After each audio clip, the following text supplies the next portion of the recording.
Ibu saya sendiri itu inspirasi kehidupan saya.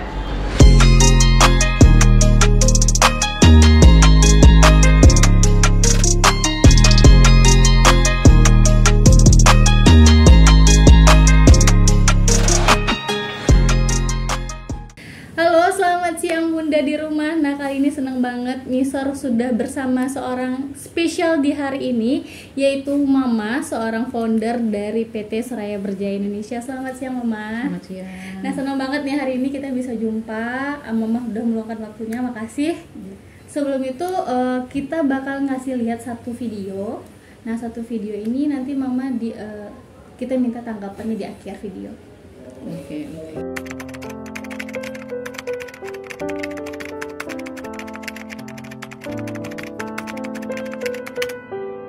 Seorang ibu yang bisa berperan sebagai dua peran, ibu sekaligus jadi bapak bagi saya.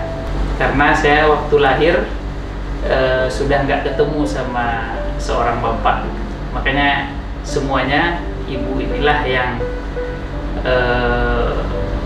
mendidik dan memberikan kasih sayang. Waktu kecil paling berkesan itu dilempar pakai gunting. Kami dari kecil memang dididik untuk tidak merahasiakan yang bersifat seperti suatu masalah gitu. Paling mau disampaikan ya mungkin belum bisa menjadi anak yang baik sekali. Jadi rasa-rasanya masih banyak yang kurang, yang belum bisa dilakukan. Tapi inilah kalau yang mau disampaikan sih rasanya sudah tidak ada. Semoga bisa melihat perkembangan Ridho dengan perusahaan ini sampai ke titik yang sangat luar biasa sekali. Perusahaan ini yang memang awalnya dimulai dari menjahit di rumah yang memang atas dasar ekonomi, itulah yang dikembangkan sampai pada saat ini. Jadi yang memang mau Mama itu sehat dan panjang umur, bisa melihat perkembangan usaha ini walaupun dimulai dari yang kecil, tapi beliau bisa melihat bahwa yang kecil itu akan jadi besar apabila dilakukan dengan bersungguh-sungguh. Action yang bikin ibu bahagia itu iya dari tindakan, mungkin lebih dari sekedar omongan kalau menurut abang ya. Video yang sudah kita rekam beberapa hari lalu bersama Ridho. Gimana nih tanggapan Mama saat lihat videonya Ridho? Dari seorang anak untuk Mama gitu. Ya, alhamdulillah. Ternyata marahnya seorang ibu itu ditanggapi oleh anak pada saat dia sudah dewasa saat ini. Dia menanggapi baik. Padahal waktu itu Mama bersikap seperti itu mungkin karena keadaan. Jadi kita seorang ibu di mana punya 3 orang anak. Kebetulan Mama pegawai negeri di Balimpong. Jadi tentu pagi-pagi kita harus berangkat ngantarin anak dulu, terus ke kantor, nanti pulang kantor istirahat sebentar harus menjahit lagi. Jadi karena kita seorang penjahit ini disebabkan oleh keadaan. Jadi karena kita pegawai negeri biasa-biasa saja, tentu jika mengharapkan hanya dari pegawai negeri, anak-anak bisa sekolah, mungkin tidak cukup untuk makan. Atau mungkin bisa makan, tidak cukup untuk sekolah. Jadi Mama tuh kejar-kejaran lah. Jadi pulang kerja masih harus menggunting, harus jahit sendiri. Nah anak masih rewel aja. Makanya sampai gunting itu Mungkin itu melayang, tapi tujuannya bukan ke anak. Marah ke anak, anaknya di sini, guntingnya ke sana perginya. Tapi kan anaknya jadi kaget gitu loh.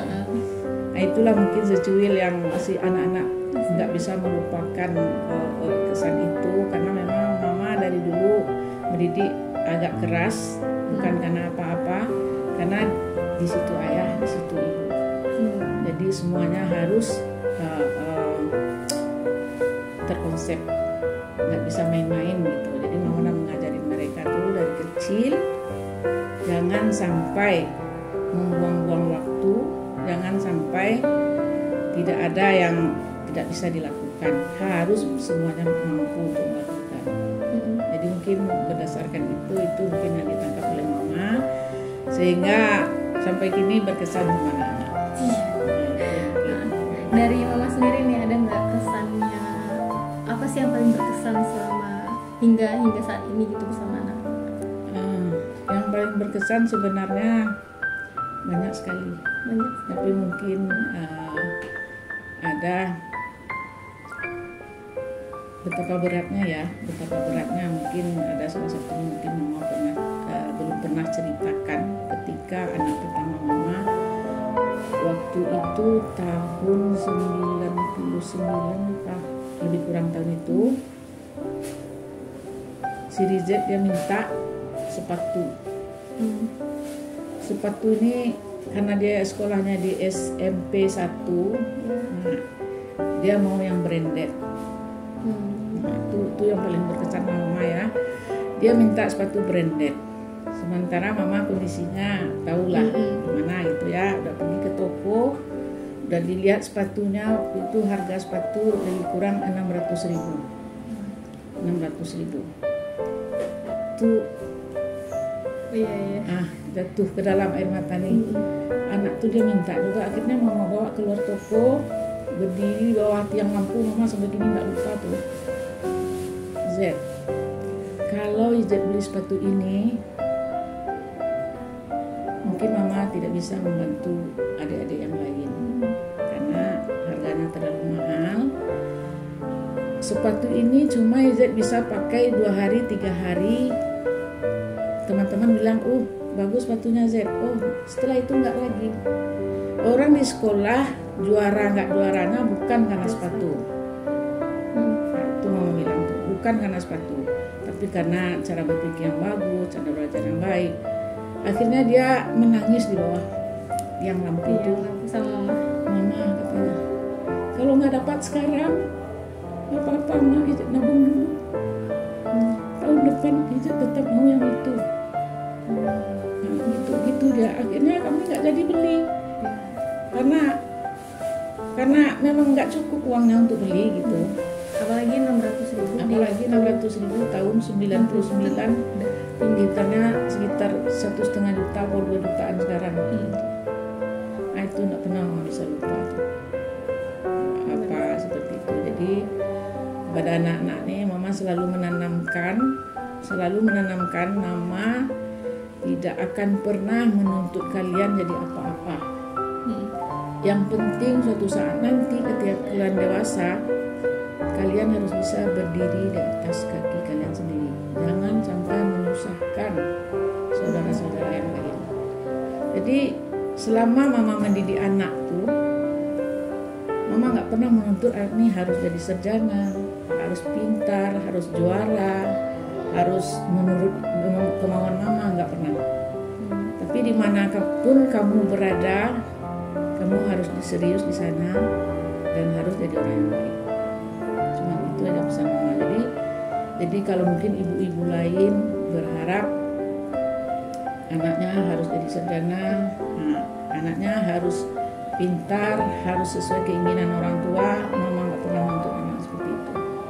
Yang penting kamu bertanggung jawab dengan apa yang kamu lakukan. Mama akan bahagia apabila kamu bisa berdiri di kakimu sendiri.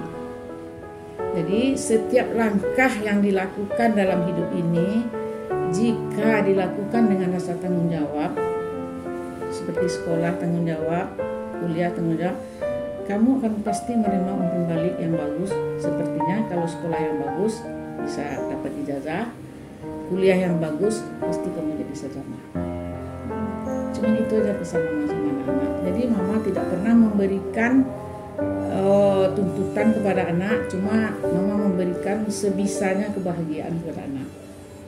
Kebahagiaan, memberikan pendidikan yang baik dan memberikan pendidikan anak yang baik. Hanya itu yang bisa mama kasih sama anak. Mama tidak pernah menuntut. Kenapa? Jika anak melakukan kesalahan, berarti itulah salah orang tuanya. potret dari orang tua, cerminan. cermin dari orang tua. Ya. Jadi mungkin itu yang bisa Mama sampaikan. Dan sekarang Mama salut sama ibu-ibu yang bekerja di Suraya Bersaya. Karena mereka pada umumnya 80% wanita tangguh. Itu yang Mama lihat. Mama bersyukur memiliki mereka yang punya daya juang yang sangat tinggi. Karena itu adalah modal dalam hidup. Kalau di balik kisah-kisah yang bisa pernah dengar ini, Mama juga mengangkat ibu-ibu yang memang kebanyakan yang belum bekerja, dan juga ibu-ibu yang mungkin berstatus janda juga. Apa itu benar dari Indonesia? Jadi waktu Suraya Mama mendirikan Suraya ini dulu ceritanya, memang karena kepet hidup ya, timbul di dalam hati tekad. Karena selama lebih kurang 9 tahun Mama sendirian membesarkan anak, insya Allah kami tidak pernah nggak makan. Ada aja yang bantu, ada aja yang menolong. Jadi setelah Mama mulai ada usaha, Mama berpikir kita berusaha untuk membantu ibu-ibu yang tidak bisa makan menjadi makan. Bukan yang bisa makan menjadi kaya, bukan, tapi yang tidak bisa makan menjadi makan. Itu misi Mama pertama mendirikan Suraya. Jadi makanya rekrutlah ada yang ibu-ibu yang buta huruf, yang berkebutuhan khusus, ibu-ibu berkebutuhan khusus, ibu-ibu yang janda-janda, dan mungkin banyak lagi orang-orang yang dalam hidupnya hanya bisa untuk mengisi perut. Nah, setelah Mama bisa membawa beberapa dari mereka, Mama waktu itu mengelola sendiri. Jadi masuk kerja jam 8 pagi dari rumah, jam 7 antar anak dulu ke sekolah, pulang jam 2, langsung mengelola beberapa karyawan sendiri, administrasi sendiri, menghitung gaji sendiri, bayar sendiri, belanja ke pasar sendiri, semuanya sendiri. Nah, Mama berangkat dari kondisi yang seperti itu. Nah, kebahagiaan puncak Mama waktu itu, kebetulan kami waktu itu bayar gajinya seminggu sekali. Ketika karyawan hari Sabtu mau gajian, mereka makan di depan Mama dan sambil ketawa-ketawa, itulah kebahagiaan yang tak bisa dilupakan sampai sekarang. Jadi yang biasanya, ya maaf ya, kadang-kadang ngutang, nggak ada beli beras, kadang ngutang untuk uang sekolah anak. Nah, sekarang mereka udah bisa makan, udah bisa sekolahkan anak, udah bisa ketawa, itulah kebahagiaan. Jadi misi itu Mama sampai kini, walaupun PT Suraya Berjaya Indonesia ini udah sampai pada tahap sekarang ini, tapi Mama tetap sisi kemanusiaannya harus selalu dijaga. Jadi ada mungkin orang-orang yang karyawan kita yang butuh kita dukung dari belakang, tapi mungkin tidak semuanya, yang mungkin ada yang khusus lah, itu hanya akan selalu memperhatikan. Iya, super banget. Oke. Itulah misi Mama membuat Suraya Berjaya Indonesia ini. Besar misi kemanusiaan. Tapi apapun itu, karena anak-anak Mama udah punya pendidikan yang lebih bagus, dia mengelolanya udah mulai profesional, itu tidak menutup kemungkinan untuk kita lebih maju dengan manajemen yang lebih bagus, dengan tuntutan pekerjaan yang lebih banyak. Jadi mungkin begitu yang Mama rasa sekarang ini. Nah, terakhir nih Mah, 3 kata aja untuk pesan Mama ke ibu-ibu, dan 3 kata untuk dari Mama untuk anak. Kalau ibu-ibu yang mungkin ada di luar sana, jangan pernah berkecil hati dengan keadaan. Karena Tuhan memberikan cobaan, berarti Tuhan yakin kita mampu untuk menyelesaikannya. Nah, jangan pernah berputus asa. Dan begitu juga untuk anak-anak, jangan pernah membuang-buang waktu. Karena waktu, walaupun walaupun 1 jam, 2 jam, 3 jam, apabila kita sudah lewati dengan bermalas-malasan atau tidak mengisinya dengan suatu kebaikan, kita tak akan pernah dapat lagi mengatur waktu yang sudah kita. Jadi benar-benarlah manfaatkan apa yang telah diberikan Tuhan sama kita, syukuri dan pergunakanlah dengan sebaik-baiknya. Karena dengan kita menghargai apa yang telah Allah berikan kepada kita, Allah pasti akan membalasnya dengan yang baik. Mungkin itu dari Mama untuk yang mudah-mudah. Jangan buang-buang waktu untuk hal-hal yang tidak penting. Oke, dicatat ya, jangan buang waktu untuk yang nggak penting ya kan. Oke, makasih ya Mama waktunya di siang hari ini. Terima kasih juga untuk bunda-bunda yang udah nonton. Kita akhiri aja. Wabillahi taufiq wal hidayah. Wassalamualaikum warahmatullahi wabarakatuh.